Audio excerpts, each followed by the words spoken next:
Esse é uma cápsula e nós vamos falar agora sobre como é o pacote do Haddad, né? O pacote bomba do Haddad. Ele anunciou ontem com toda a pompa e circunstância, e eu já falei o vídeo sobre isso. O fato de ele ter anunciado significa que o PT colocou ele na fogueira. Se o pacote der certo, né, beleza, Haddad se cacifa até para ser o candidato do PT em 2026. Se o pacote der errado, meu amigo, que eu diria que tem muito mais chance de dar errado do que de dar certo, o Haddad vai ser o culpado pelo pacote e vai tentar livrar a cara do Lula, que vai concorrer em 2026, né? Vamos entender, porque agora saíram mais informações sobre esse pacote, né? Ao longo do dia saiu mais um monte de dados aí do pacote.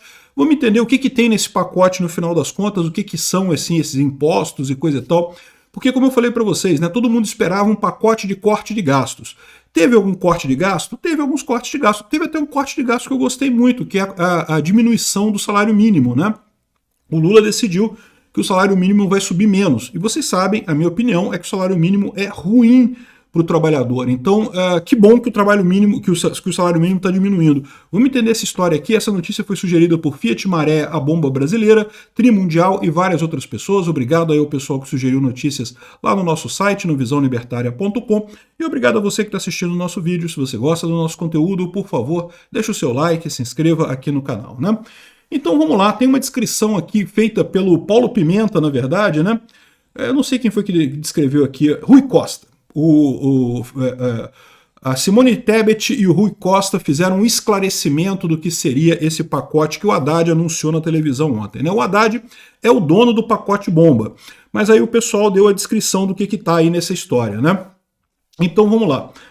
Qual que é a primeira coisa? A questão do imposto de renda. Isso é uma coisa à parte. Embora ele tenha anunciado junto, são duas coisas diferentes. Ele vai encaminhar para o Congresso o pacote de corte de gastos e o pacote da reforma do imposto de renda. O pacote da reforma do imposto de renda irá tramitar ano que vem. Então, se fizer alguma diferença, vai fazer só em 2026. Agora, é aquilo que eu falei para vocês. Quem ganha mais de 50 mil por mês, eu sei que é um privilegiado no Brasil, 50 mil por mês é uma boa grana, mas tem gente que ganha mais de 50 mil por mês. E a trolha vai entrar grossa, tá? Por quê? Porque eles fizeram uma questão de imposto efetivo do imposto de renda. Ou seja, o que acontece hoje? Quem ganha bem no Brasil, todo mundo trabalha PJ, não trabalha CLT. Por óbvio, CLT é uma montanha de imposto que não ajuda ninguém a nada, né? Então, o que eles fizeram? E quando você é PJ, o que acontece? Você tem a sua pessoa jurídica, a sua pessoa jurídica paga imposto quando você recebe pela pessoa jurídica, mas quando você pega da pessoa jurídica e passa para você mesmo, pessoa física, isso é rendimento isento e não tributável, ou seja, você não paga imposto de novo da pessoa jurídica sua para a pessoa física. Isso muda agora. Por quê? Porque você vai ter que pagar uma alíquota de 10%, ou seja, além do imposto da pessoa jurídica, que já é um imposto alto, na faixa de 15%, você tem que pagar mais 10% na pessoa física, se você abre o PJ. O resultado disso é que fazer PJ vai deixar de ser interessante no Brasil. O melhor mesmo vai ser totalmente informal. Totalmente informal é muito melhor no final das contas, né? Ou então, abre-se empresa no exterior, você recebe no exterior. Muito melhor a solução do que você ter uma empresa pagar PJ aqui no Brasil. Eu imagino que os altos salários aqui no Brasil vão todos fazer isso. As empresas vão abrir contas no exterior, os empregados que ganham bem nessas empresas vão abrir contas no exterior e vão receber tudo no exterior. Como toda taxação de super rico vai acabar gerando uma fuga de dinheiro do Brasil, né? Então aqui, para financiar o aumento da taxa de isenção do imposto de renda, o governo vai fazer uma alíquota efetiva de 10%. Repara que a alíquota efetiva é diferente de alíquota. A alíquota do imposto de renda é 27,5%, mas você tem um monte de dedução, você pode deduzir um monte de coisa, despesas com saúde, não sei o que lá, tem um monte de coisas que você deduz, né? A alíquota efetiva é o mínimo que você paga, não interessa nada, não tem dedução, não tem nada. E isso é o problema. O que eles querem fazer é uma alíquota de 10% efetiva para quem ganha acima de 50 mil reais. É uma piroca coberta com lixa 24 entrando no seu rabo com areia, jogando areia ainda por cima assim e sem lubrificante, né? É para ferrar todo mundo mesmo, mas é aquele negócio, né? É o que eu falei para vocês, era um pacote de aumento de impostos, não é um pacote de corte de despesas. Bom, também a isenção de imposto de renda por problemas de saúde não vai ser mais universal como é hoje. Eu não sei se eles podem fazer isso sem uma PEC não, tá? Porque na Constituição tem essa isenção de imposto de renda para questão de doença, mas vamos ver como é que eles vão resolver isso daí, né? Agora, vem a parte de corte de gastos propriamente dita. Primeira coisa, salário mínimo. O salário mínimo vai crescer menos. Fizeram uma regra que o salário mínimo vai crescer menos a partir do ano que vem.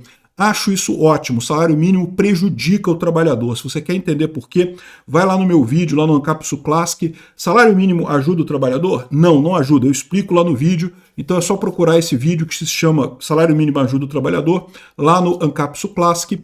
Como eu explico que o salário mínimo gera a nossa geração nem-nem. Sabe essa geração nem-nem? O pessoal que nem trabalha e nem estuda, isso é gerado pelo salário mínimo. E é uma burrice essa história de salário mínimo, não tem lógica nenhuma. O salário mínimo sempre é zero, que é o salário do desempregado. Então não tem esse negócio de existir salário mínimo. Não existe já. Esse número que o governo inventa só prejudica as relações entre empregado e patrão, né? Também reduziu o abono salarial. Então existe um negócio chamado abono salarial, que as pessoas que ganham até 2 salários mínimos podem reclamar esse abono salarial na Caixa Econômica, que é um 14º salário, ganha um salário extra todo ano, né? Um desses benefícios criados aí por populismo e coisa e tal, e beleza, né? O governo dá, ok. É um gasto enorme isso daí, o governo vai reduzir isso só para quem ganha até 1,5 salário mínimo, não vai ser mais quem ganha 2 salários mínimos, é quem ganha 1,5 salários mínimos vai ganhar o abono do salário mínimo, né? Começa a ficar uma coisa que se você aumentar, passar de 1,5 para 1,6 do salário mínimo, já é ruim para você, porque você perde o abono. Enfim, também a questão da previdência dos militares, vai sacanear os militares, o fim da morte ficta, que é quando uma família de um militar expulso das Forças Armadas recebe pensão como se ele tivesse morrido, não vai ter mais isso. Padronização em 3,5% da contribuição do militar para o Fundo de Saúde até janeiro de 2026. Extingue a transferência de cota de pensão quando parte de um dependente que morre migra para os demais membros da família somando 100%. Estabelece progressivamente idade mínima para reserva remunerada até chegar a 55 anos. Isso dá uma economia de 2 bilhões por ano, né? Ou seja, uma economia pequena e uma sacanagem com os militares. É bem aquele negócio. O Lula, você sabe, não gosta dos militares, né? Então é isso daí, faz parte. Super salários. Lista de exceções ao teto remuneratório nacional passará a ser definida por lei complementar. Medida vale para todos os poderes e para todas as esferas, federal, estadual e municipal. Acho lindo isso.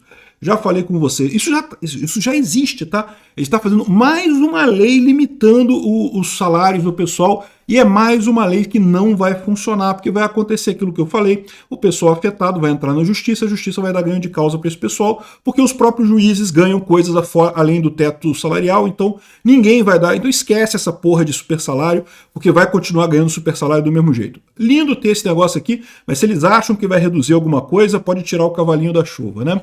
Novo pente fino, vão sair cortando mais Bolsa Família, benefício de prestação continuada, salário mínimo pago a pessoas com deficiência, não sei o que lá, endurecimento para acesso ao benefício, vai ficar mais difícil tirar os benefícios, né? Então, pois é, isso daí. Lembra quando o Lula falava que eu não quero prejudicar os pobres e não sei o que lá, o Lula... Os pobres aqui, ó, com vontade, né? Com aquela lixa 24 ali entrando nos pobres, né? Faz o L aí, pobre, faz o L. Enfim, aqui ó, Bolsa Família. No Bolsa Família, o governo pretende combater irregularidades nos pagamentos para beneficiários que declararam morar sozinhos, os chamados unipessoais. Estão fodidos vocês. Aqui ó, restrição para municípios com percentual de famílias unipessoais, um monte de besteira aqui, né? Agora vem a coisa que eu quero ver se isso vai passar. Emendas parlamentares. Projeto de lei discutirá limitação do crescimento das emendas. Limite de crescimento das emendas impositivas ao arcabouço fiscal, alinhado à lei sancionada nessa semana. Restrição de emendas para despesas discricionárias, não sei o que lá. Vedação de aumento real de emendas não impositivas, e não sei o que lá, e não sei o que lá, e não sei o que lá. A questão disso tem que passar pelo Congresso. E o Congresso estaria dando dinheiro para o Lula. Eu não sei se isso vai passar não, mas vamos ver, né? De repente negociaram alguma coisa. Isso daqui é uma sacanagem, isso aqui é aumento de imposto que chama, tá? Isenções fiscais. Se houver déficit primário em 2025 em diante, no ano seguinte fica vedada a criação, majoração ou prorrogação de benefícios tributários, ou seja, tem que aumentar os impostos, né? E lembra, benefício tributário, porcaria nenhuma. Isso é o nome que o governo dá quando ele deixa de roubar dinheiro das pessoas. O dinheiro é das pessoas, não tem que ter imposto mesmo, imposto é roubo. Né? Então, quando ele fala que vai acabar com o benefício tributário, é porque ele vai roubar imposto das empresas, é alguma coisa ruim, né? Gastos com o pessoal. A partir de 2027, o gatilho de reenquadramento levará aumento real para 0% das despesas discricionárias não obrigatórias do governo caírem de um ano para o outro. Ou seja, vão dar um jeito de cortar gastos com o pessoal. Isso aqui achei positivo, também gostei disso daqui. Novo Vale Gás e Pé de Meia. Gastos com o programa serão inseridos no arcabouço fiscal. O Pé de Meia passará para o orçamento do Ministério da Educação e o Vale Gás para o Ministério da Minas e Energia. Educação em tempo integral. Fala alguma coisa aqui sobre o Fundeb, não interessa. Lei Aldir Blanc, aquela lei que eles fizeram para dar dinheiro para artista, para obrigar o governo a dar direito para artista, né? Olha só, o repasse anual de até 3 bi continua condicionado à execução dos recursos pelo ano anterior. Ou seja, se você não gastar todo o dinheiro, não tem dinheiro novo no ano seguinte, né? Ou seja, tem que complementar 3 bilhões isso daí. Ou seja, não deixa de ser uma colocadinha de piroca no cu dos artistas também, né? Parabéns aos artistas que fizeram L aí, né? Concursos públicos, olha, faz muito L o pessoal concurseiro, que não, Lula vai fazer concursos públicos e coisa e tal. Escalonamento de provimentos e concursos em 2025 com meta de pelo menos 1 bilhão de economia. Não vai ter concurso em 2025. Subsídio de subvenções, fundo constitucional, desvinculação à DRU. A DRU é importante. Isso aqui é detalhe. Novas despesas devem constar na avaliação da despesa atualizada limitada ao crescimento permitido pelo arcabouço. Dever de execução, revoga dever de execução do orçamento. Ou seja, isso daqui é uma medida que afeta o Congresso também, tá? O Congresso fez o orçamento impositivo, o governo tem que executar o orçamento. Isso agora seria revogado nesse pacote. Esse pacote, bom, pode ser que passe no Congresso, mas eu não sei não, os senadores e parlamentares não estão muito felizes com ele não, certamente, né? Bom, bastidores aqui. Lula e líderes da Câmara vivem clima natalino ao tratar de corte de gastos. Segundo o pessoal, não porque o Lula apoiou o Hugo Mota para a presidência da Câmara e já negociou com o Arthur Lira a aprovação desse pacote. Duvido que o Lira tenha aceitado aprovar esse pacote só com apoio ao Hugo Mota. Sabe por quê? Porque ele não precisava do apoio ao Hugo Mota. O Lula podia apoiar outro candidato que foda-se, como o Bolsonaro apoiou o Hugo Mota e um monte de gente do Centrão apoiou o Hugo Mota iria ganhar de qualquer jeito. Então foda-se o Lula quem que ele apoia, quem ele deixa de apoiar. Então eles estão falando aqui, não porque o pessoal espera aqui que houve uma troca de presentes, por trás do clima de descontração no Palácio do Planalto, deputados veem uma troca de presentes. A avaliação é que o governo conseguiu pavimentar o caminho para aprovar o pacote quando o PT decidiu, de forma antecipada, apoiar o Hugo Mota, lançado pelo presidente da Câmara, né? E os deputados agora terão que retribuir com votos no plenário. Eu não sei o que eu estou falando para você, né? Esse daí também é estranho essa história. Quero ver o que vai acontecer. Vamos ver o que vai acontecer. Aqui, ó. Líderes dizem que pacote de corte de gastos só avança após o Flávio Dino liberar as emendas. Por quê? Porque o governo vem usando o Flávio Dino para justamente botar botar um arreio no Congresso, né? Qualquer coisa o Flávio Dino proíbe as emendas e aí não pode mais nada avançar, então os deputados vão falar, a gente só vai votar esse pacote se o Flávio Dino suspender a porra toda, acabar com esse negócio, né? E aí depois vamos ver. Mas veja, isso é para tramitar o pacote, eles não estão dizendo que vão aprovar o pacote, não, é para tramitar o pacote, para começar a considerar esse pacote, o Flávio Dino tem que sair da jogada. Pois é, e aí se o Flávio Dino sair da jogada, o Lula perde esse controle sobre o Congresso. Eu duvido que o Congresso aprove esse pacote. Vamos ver o que vai acontecer. É o que eu estou falando para você. Eu vou falar no final dessa história aqui. O Lula jogou o Haddad na fogueira. Pode ser que o Haddad consiga se virar nos 30 e aprovar esse pacote e a coisa funcione. Pode até ser que aconteça isso. Se acontecer, parabéns para o Haddad. Superou minha expectativa. Vai ser o candidato do PT em 2026. O mais provável, porém, eu diria que 90% a 99% de chance, esse pacote vai dar merda, a economia vai para o saco e vão botar a culpa no Haddad. Aqui, ó.